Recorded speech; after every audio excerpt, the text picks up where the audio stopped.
4. Carbon and its compounds. In the last chapter, we came to know many compounds of importance to us. In this chapter, we will study about some more interesting compounds and the properties. Also, we shall be learning about carbon, an element which is of immense significance to us in both its elemental form and in the combined form. Activity 4.1. Make a list of 10 things you have used or consumed since the morning. Compile this list with the lists made by your classmates and then sort the items into the following table. If there are items which are made up of more than one material, put them into both the relevant columns. Look at the items that come in the last column of the above table filled by you. Your teacher will be able to tell you that most of them are made up of compounds of carbon. Can you think of a method to test this? What would be the product if a compound containing carbon is burnt? Do you know of any test to confirm this? Food, clothes, medicines, books, or many of the things that you listed are all based on this versatile element carbon. In addition, all living structures are carbon-based. The amount of carbon present in the Earth's crust and in the atmosphere is quite meager. The Earth's crust has only 0.02% carbon in the form of minerals like carbonates, hydrogen carbonates, coal, and petroleum, and the atmosphere has 0.03% of carbon dioxide. In spite of this small amount of carbon available in nature, the importance of carbon seems to be immense. In this chapter, we will know about the properties of carbon which make carbon so important to us. 4.1 Bonding in carbon, the covalent bond. In the previous chapter, we have studied the properties of ionic compounds. We saw that ionic compounds have high melting and boiling points and conduct electricity in solution or in the molten state. We also saw how the nature of bonding in ionic compounds explains these properties. Let us now study the properties of some carbon compounds. Most carbon compounds are poor conductors of electricity, as we have seen in chapter 2. From the data given in table 4.1 on the boiling and melting points of the carbon compounds, we find that these compounds have low melting and boiling points as compared to ionic compounds, chapter 3. We can conclude that the forces of attraction between the molecules are not very strong. Since these compounds are largely non-conductors of electricity, we can conclude that the bonding in these compounds does not give rise to any ions. In class 9, we learned about the combining capacity of various elements and how it depends on the number of valence electrons. Let us now look at the electronic configuration of carbon. The atomic number of carbon is 6. What would be the distribution of electrons in various shells for carbon? How many valence electrons will carbon have? We know that the reactivity of elements is explained as the tendency to attain a completely filled outer shell, that is, attain noble gas configuration. Elements forming ionic compounds achieve this by either gaining or losing electrons from the outermost shell. In the case of carbon, it has 4 electrons in its outermost shell and needs to gain or lose 4 electrons to attain noble gas configuration. If it were to gain or lose electrons, it could gain 4 electrons forming C4 anion. But it would be difficult for the nucleus with 6 protons to hold on to 10 electrons, that is 4 extra electrons. It could lose 4 electrons forming C4 plus cation. But it would require a large amount of energy to remove 4 electrons, leaving behind a carbon cation with 6 protons in its nucleus holding on to just 2 electrons. Carbon overcomes this problem by sharing its valence electrons with other atoms of carbon or with atoms of other elements. Not just carbon, but many other elements form molecules by sharing electrons in this manner. The shared electrons belong to the outermost shells of both the atoms and led to both atoms attaining the noble gas configuration. Before going on to compounds of carbon, let us look at some simple molecules formed by the sharing of valence electrons. The simplest molecule formed in this manner is that of hydrogen. As you have learned earlier, the atomic number of hydrogen is 1. Hence hydrogen has 1 electron in its K shell and it requires 1 more electron to fill the K shell. So 2 hydrogen atoms share their electrons to form a molecule of hydrogen, H2. This allows each hydrogen atom to attain the electronic configuration of the nearest noble gas, helium, which has 2 electrons in its K shell. We can depict this using dots or crosses to represent valence electrons, figure 4.1. Figure 4.1, a molecule of hydrogen. The shared pair of electrons is said to constitute a single covalent bond between the 2 hydrogen atoms. A single covalent bond is also represented by a line between the 2 atoms, as shown in figure 4.2. Figure 4.2, single bond between 2 hydrogen atoms. The atomic number of chlorine is 17. What would be its electronic configuration and its valency? Chlorine forms a diatomic molecule, Cl2. Can you draw the electron dot structure for this molecule? Note that only the valence shell electrons need to be depicted. In the case of oxygen, we see the formation of a double bond between 2 oxygen atoms. This is because an atom of oxygen has 6 electrons in its L shell. The atomic number of oxygen is 8, and it requires 2 more electrons to complete its octet. So each atom of oxygen shares 2 electrons with another atom of oxygen to give us the structure shown in figure 4.3. The 2 electrons contributed by each oxygen atom give rise to 2 shared pairs of electrons. This is said to constitute a double bond between the 2 atoms. Figure 4.3, double bond between 2 oxygen atoms. Can you now depict a molecule of water showing the nature of bonding between 1 oxygen atom and 2 hydrogen atoms? Does the molecule have single bonds or double bonds? What would happen in the case of a diatomic molecule of nitrogen? Nitrogen has the atomic number 7. What would be its electronic configuration and its combining capacity? In order to attain an octet, each nitrogen atom in a molecule of nitrogen contributes 3 electrons, giving rise to 3 shared pairs of electrons. This is said to constitute a triple bond between the 2 atoms. The electron dot structure of N2 and its triple bond can be depicted as in figure 4.4. Figure 4.4, triple bond between 2 nitrogen atoms. A molecule of ammonia has the formula NH3. Can you draw the electron dot structure for this molecule showing how all 4 atoms achieve noble gas configuration? Will the molecule have single, double, or triple bonds? Let us now take a look at methane, which is a compound of carbon. Methane is widely used as a fuel and is a major component of biogas and compressed natural gas, CNG. It is also one of the simplest compounds formed by carbon. Methane has a formula CH4. Hydrogen, as you know, has a valency of 1. Carbon is tetravalent because it has 4 valence electrons. In order to achieve noble gas configuration, carbon shares these electrons with 4 atoms of hydrogen as shown in figure 4.5. Figure 4.5, electron dot structure for methane. Such bonds which are formed by the sharing of an electron pair between 2 atoms are known as covalent bonds. Covalently bonded molecules are seen to have strong bonds within the molecule, but intermolecular forces are weak. This gives rise to the low melting and boiling points of these compounds. Since the electrons are shared between atoms and no charged particles are formed, such covalent compounds are generally poor conductors of electricity. More to know, allotropes of carbon. The element carbon occurs in different forms in nature with widely varying physical properties. Both diamond and graphite are formed by carbon atoms. The difference lies in the manner in which the carbon atoms are bonded to one another. In diamond, each carbon atom is bonded to 4 other carbon atoms forming a rigid 3-dimensional structure. In graphite, each carbon atom is bonded to 3 other carbon atoms in the same plane giving a hexagonal array. One of these bonds is a double bond and thus the valency of carbon is satisfied. Graphite structure is formed by the hexagonal arrays being placed in layers one above the other. These 2 different structures result in diamond and graphite having very different physical properties even though the chemical properties are the same. Diamond is the hardest substance known while graphite is smooth and slippery. Graphite is also a very good conductor of electricity unlike other non-metals that you studied in the previous chapter.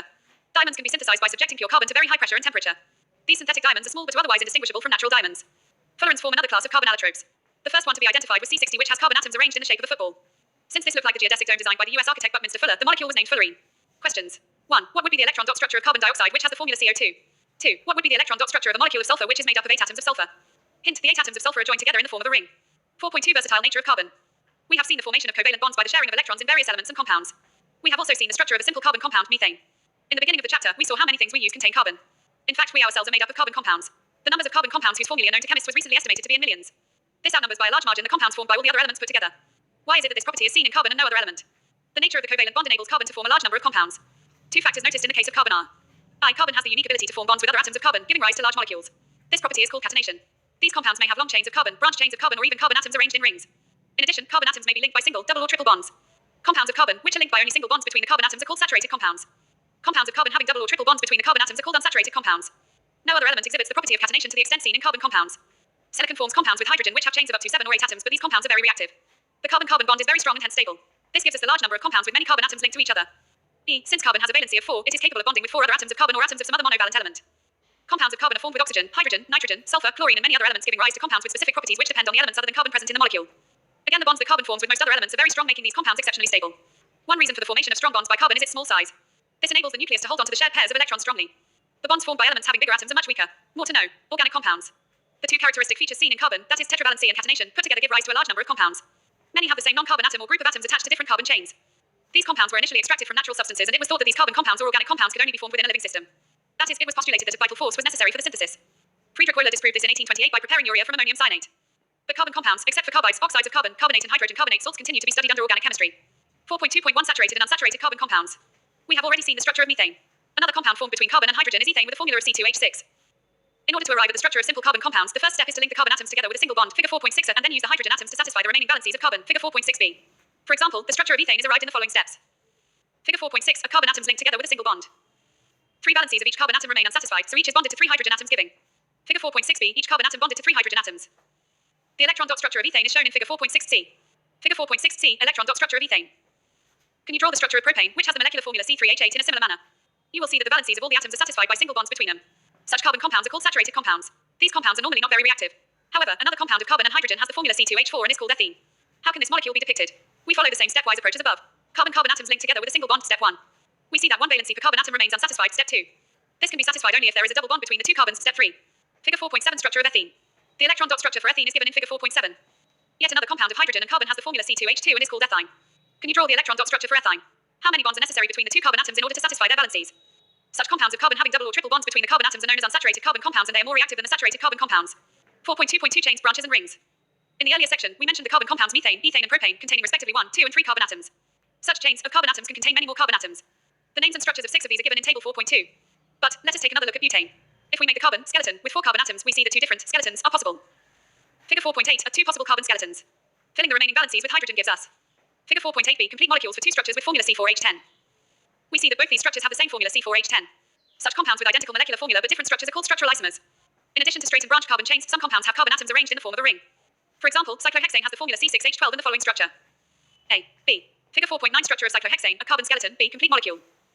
Can you draw the electron dot structure for cyclohexane? Straight chain, branch chain, and cyclic carbon compounds all may be saturated or unsaturated. For example, benzene, C6H6, has the following structure. Figure 4.10 structure of benzene. All these carbon compounds which contain only carbon and hydrogen are called hydrocarbons. Among these, the saturated hydrocarbons are called alkanes. The unsaturated hydrocarbons which contain 1 or more double bonds are called alkenes. Those containing 1 or more triple bonds are called alkenes. 4.2.3 Will you be my friend? Carbon seems to be a very friendly element. So far we have been looking at compounds containing carbon and hydrogen only. But carbon also forms bonds with other elements such as halogens, oxygen, nitrogen, and sulfur. In a hydrocarbon chain, 1 or more hydrogens can be replaced by these elements such that the valency of carbon remains satisfied. In such compounds, the element replacing hydrogen is referred to as a heteroatom. These heteroatoms are also present in some groups as given in table 4.3. These heteroatoms and the group containing these confer specific properties to the compound regardless of the length and nature of the carbon chain and hence are called functional groups. Some important functional groups are given in the table 4.3. Free valency or valencies of the group are shown by the single line. The functional group is attached to the carbon chain through this valency by replacing one hydrogen atom or atoms. 4.2.4 Homologous series. You have seen that carbon atoms can be linked together to form chains of varying lengths. These chains can be branched also. In addition, hydrogen atom or other atoms on these carbon chains can be replaced by any of the functional groups that we saw above. The presence of a functional group such as alcohol decides the properties of the carbon compound regardless of the length of the carbon chain. For example, the chemical properties of CH3OH, C2H5OH, C3H7OH, and C4H9OH are all very similar. Hence, such a series of compounds in which the same functional group substitutes for hydrogen in a carbon chain is called a homologous series. Let us look at the homologous series that we saw earlier in table 4.2. If we look at the formulae of successive compounds, say CH4 and C2H6, these differ by ACH2 unit. C2H6 and C3H8, these differ by ACH2 unit. What is the difference between the next pair, propane and butane, C4H10? Can you find out the difference in molecular masses between these pairs? The atomic mass of carbon is 12U and the atomic mass of hydrogen is 1U. Similarly, take the homologous series for alkenes. The first member of the series is ethene, which we have already come across in section 4.2.1. What is the formula for ethene? The succeeding members have the formula C3H6, C4H8, and C5H10. Do these also differ by ACH2 unit? Do you see any relation between the number of carbon and hydrogen atoms in these compounds? The general formula for alkenes can be written as CnH2n, where n equals 2, 3, 4. Can you similarly generate the general formula for alkanes and alkenes? As the molecular mass increases in any homologous series, a gradation in physical properties is seen.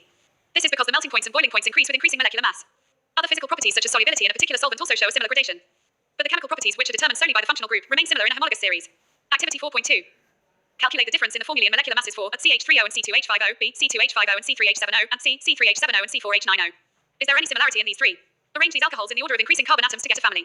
Can we call this family a homologous series? Generate the homologous series for compounds containing up to 4 carbons for the other functional groups given in table 4.3. 4.2.5 Nomenclature of carbon compounds.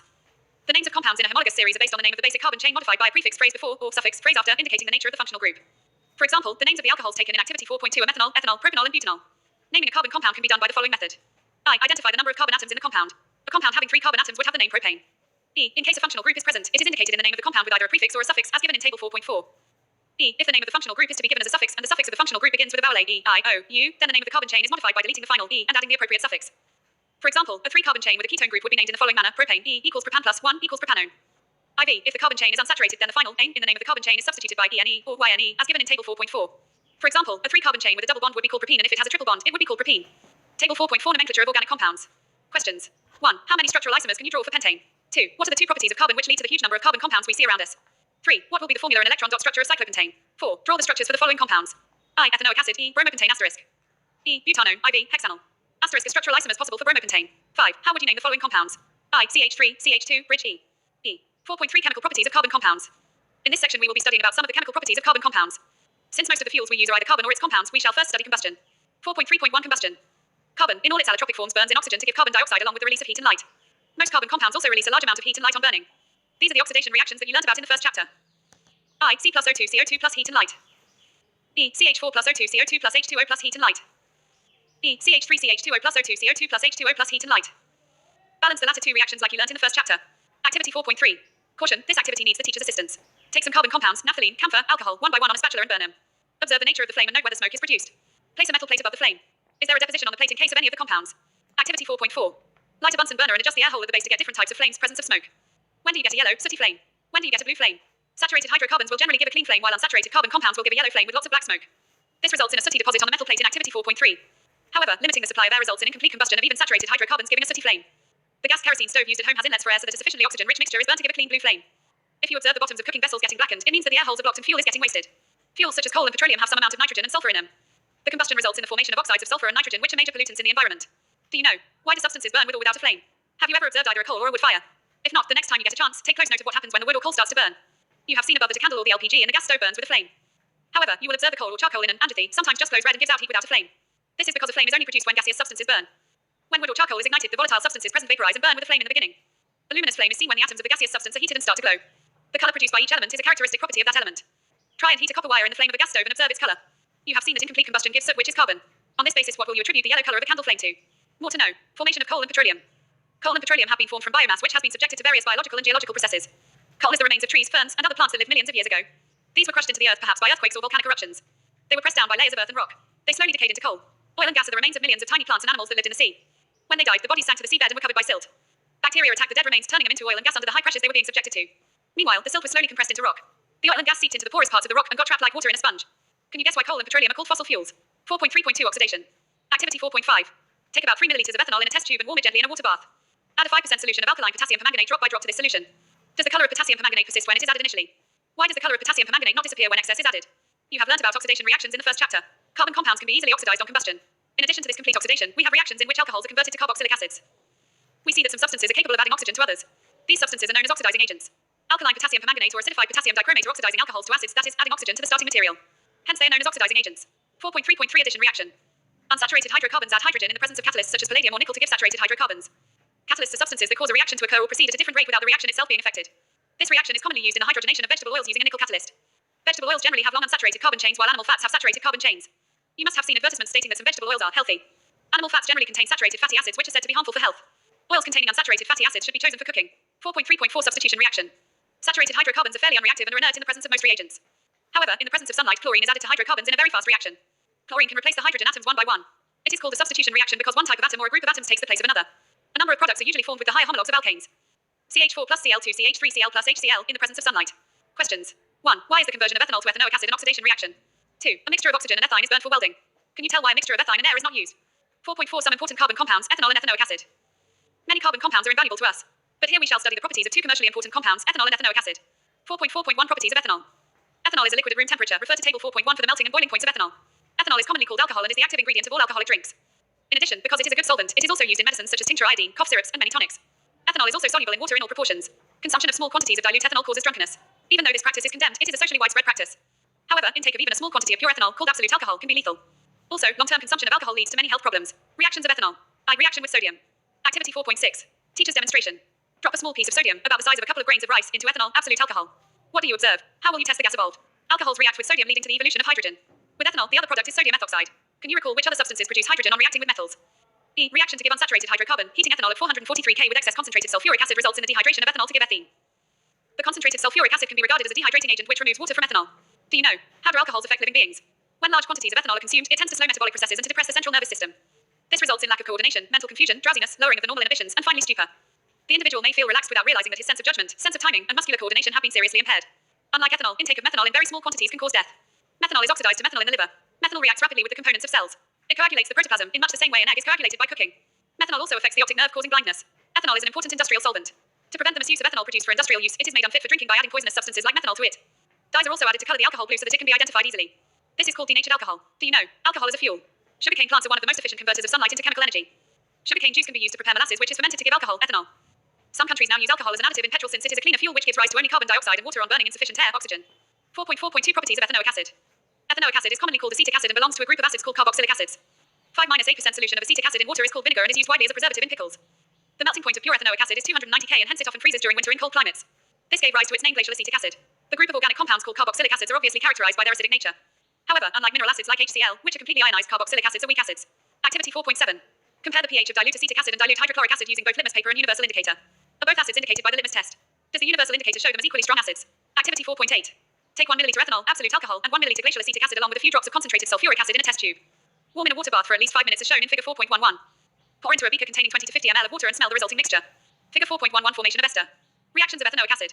I. Esterification reaction. Esters are most commonly formed by reaction of an acid and an alcohol. Ethanoic acid reacts with absolute ethanol in the presence of an acid catalyst to give an ester. Generally, esters are sweet-smelling substances. These are used in making perfumes and as flavoring agents. On treating with sodium hydroxide, which is an alkali, the ester is converted back to alcohol and sodium salt of carboxylic acid. This reaction is known as saponification because it is used in the preparation of soap. Soaps are sodium or potassium salts of long-chain carboxylic acid. E. Reaction with a base, like mineral acids. Ethanoic acid reacts with a base such as sodium hydroxide to give a salt, sodium ethanoate, or commonly called sodium acetate, and water. NaOH plus CH3COOH CH3 CONA plus H2O. How does ethanoic acid react with carbonates and hydrogen carbonates? Let us perform an activity to find out. Activity 4.9. Set up the apparatus as shown in Chapter 2, Activity 2.5. Take a spatula full of sodium carbonate in a test tube and add 2 milliliters of dilute ethanoic acid. What do you observe? Pass the gas produced through freshly prepared lime water. What do you observe? Can the gas produced by the reaction between ethanoic acid and sodium carbonate be identified by this test? Repeat this activity with sodium hydrogen carbonate instead of sodium carbonate. E. Reaction with carbonates and hydrogen carbonates. Ethanoic acid reacts with carbonates and hydrogen carbonates to give rise to a salt, carbon dioxide, and water. The salt produced is commonly called sodium acetate. 2CH3COOH plus Na2CO3 2CH3 CONA plus H2O plus CO2. CH3COOH plus NaCO3CH3 CONA plus H2O plus CO2. Questions. 1. How would you distinguish experimentally between an alcohol and a carboxylic acid? 2. What are oxidizing agents? 4.5 Soaps and detergents. Activity 4.10. Take about 10 milliliters of water each in 2 test tubes. Add a drop of oil, cooking oil, to both the test tubes and label them as A and B. To test tube B, add a few drops of soap solution. Now shake both the test tubes vigorously for the same period of time. Can you see the oil and water layers separately in both the test tubes immediately after you stop shaking them? Leave the test tubes undisturbed for some time and observe. Does the oil layer separate out? In which test tube does this happen first? This activity demonstrates the effect of soap in cleaning. Most dirt is oily in nature and as you know, oil does not dissolve in water. The molecules of soap are sodium or potassium salts of long-chain carboxylic acids. The ionic end of soap interacts with water while the carbon chain interacts with oil. The soap molecules thus form structures called micelles, see figure 4.12, where one end of the molecules is towards the oil droplet while the ionic end faces outside. This forms an emulsion in water. The soap micellar thus helps in pulling out the dirt in water and we can wash our clothes clean, figure 4.13. Figure 4.12 Formation of micelles. Can you draw the structure of the micellar that would be formed if you dissolve soap in a hydrocarbon? More to know. Micelles. Soaps are molecules in which the two ends have differing properties. One is hydrophilic, that is, it interacts with water, while the other end is hydrophobic, that is, it interacts with hydrocarbons. When soap is at the surface of water, the hydrophobic tail of soap will not be soluble in water and the soap will align along the surface of water with the ionic end in water and the hydrocarbon tail protruding out of water. Inside water. Figure 4.13 Effect of soap in cleaning. These molecules have a unique orientation that keeps the hydrocarbon portion out of the water. Thus clusters of molecules in which the hydrophobic tails are in the interior of the cluster and the ionic ends are on the surface of the cluster. This formation is called the micellar. Soap in the form of a micellar is able to clean, since the oily dirt will be collected in the center of the micellar. The micelles stay in solution as a colloid and will not come together to precipitate because of ion-ion repulsion. Thus, the dirt suspended in the micelles is also easily rinsed away. The soap micelles are large enough to scatter light. Hence, a soap solution appears cloudy. Activity 4.11. Take about 10 milliliters of distilled water or rainwater and 10 milliliters of hard water from a tube well or hand pump in separate test tubes. Add a couple of drops of soap solution to both. Shake the test tubes vigorously for an equal period of time and observe the amount of foam formed. In which test tube do you get more foam? In which test tube do you observe a white curdy precipitate? Note for the teacher, if hard water is not available in your locality, prepare some hard water by dissolving hydrogen carbonates, sulfates, chlorides of calcium or magnesium in water. Activity 4.12. Take 2 test tubes with about 10 milliliters of hard water in each. Add 5 drops of soap solution to one and 5 drops of detergent solution to the other. Shake both test tubes for the same period. Do both test tubes have the same amount of foam? In which test tube is a curdy solid formed? Have you ever observed while bathing that foam is formed with difficulty and an insoluble substance, scum, remains after washing with water? This is caused by the reaction of soap with the calcium and magnesium salts, which cause the hardness of water. Hence, you need to use a larger amount of soap. This problem is overcome by using another class of compounds called detergents as cleansing agents. Detergents are generally sodium salts of sulfonic acids or ammonium salts with chlorides or bromides ions, etc. Both have long hydrocarbon chain. The charged ends of these compounds do not form insoluble precipitates with the calcium and magnesium ions in hard water. Thus, they remain effective in hard water. Detergents are usually used to make shampoos and products for cleaning clothes. Questions. 1. Would you be able to check if water is hard by using a detergent? 2. People use a variety of methods to wash clothes. Usually after adding the soap, they beat the clothes on a stone or beat it with a paddle, scrub with a brush, or the mixture is agitated in a washing machine. Why is agitation necessary to get clean clothes? What you have learned. Carbon is a versatile element that forms the basis for all living organisms and many of the things we use. This large variety of compounds is formed by carbon because of its tetravalency and the property of catenation that it exhibits. Covalent bonds are formed by the sharing of electrons between two atoms so that both can achieve a completely filled outermost shell. Carbon forms covalent bonds with itself and other elements such as hydrogen, oxygen, sulfur, nitrogen, and chlorine. Carbon also forms compounds containing double and triple bonds between carbon atoms. These carbon chains may be in the form of straight chains, branch chains, or rings. The ability of carbon to form chains gives rise to a homologous series of compounds in which the same functional group is attached to carbon chains of different lengths. The functional groups such as alcohols, aldehydes, ketones, and carboxylic acids bestow characteristic properties to the carbon compounds that contain them. Carbon and its compounds are some of our major sources of fuels. Ethanol and ethanoic acid are carbon compounds of importance in our daily lives. The action of soaps and detergents is based on the presence of both hydrophobic and hydrophilic groups in the molecule, and this helps to emulsify the oily dirt and hence its removal. Exercises. 1. Ethane with the molecular formula C2H6 has at 6 covalent bonds. B. 7 covalent bonds. C. 8 covalent bonds. D. 9 covalent bonds. 2. Butanone is a 4-carbon compound with the functional group a carboxylic acid. B. Aldehyde. C. Ketone. D. Alcohol. 3. While cooking, if the bottom of the vessel is getting blackened on the outside, it means that the food is not cooked completely. B. The fuel is not burning completely. C. The fuel is wet. D. The fuel is burning completely. 4. Explain the nature of the covalent bond using the bond formation in CH3Cl. 5. Draw the electron dot structures for ethanoic acid. B. H2S. C. Propanone. D. F2. 6. What is an homologous series? Explain with an example. 7. How can ethanol and ethanoic acid be differentiated on the basis of the physical and chemical properties? 8. Why does micellar formation take place when soap is added to water? Will a micellar be formed in other solvents such as ethanol also? 9. Why are carbon and its compounds used as fuels for most applications? 10. Explain the formation of scum when hard water is treated with soap. 11. What change will you observe if you test soap with litmus paper, red and blue? 12. What is hydrogenation? What is its industrial application? 13. Which of the following hydrocarbons undergo addition reactions? C2H6, C3H8, C3H6, C2H2, and CH4. 14. Give a test that can be used to differentiate between saturated and unsaturated hydrocarbons. 15. Explain the mechanism of the cleaning action of soaps. Group activity. I use molecular model kits to make models of the compounds you have learnt in this chapter. 2. Take about 20 milliliters of castor oil, cottonseed oil, linseed oil, soybean oil in a beaker. Add 30 milliliters of 20% sodium hydroxide solution. Heat the mixture with continuous stirring for a few minutes till the mixture thickens. Add 5 to 10 g of common salt to this. Stir the mixture well and allow it to cool. You can cut out the soap in fancy shapes. You can also add perfume to the soap before it sets.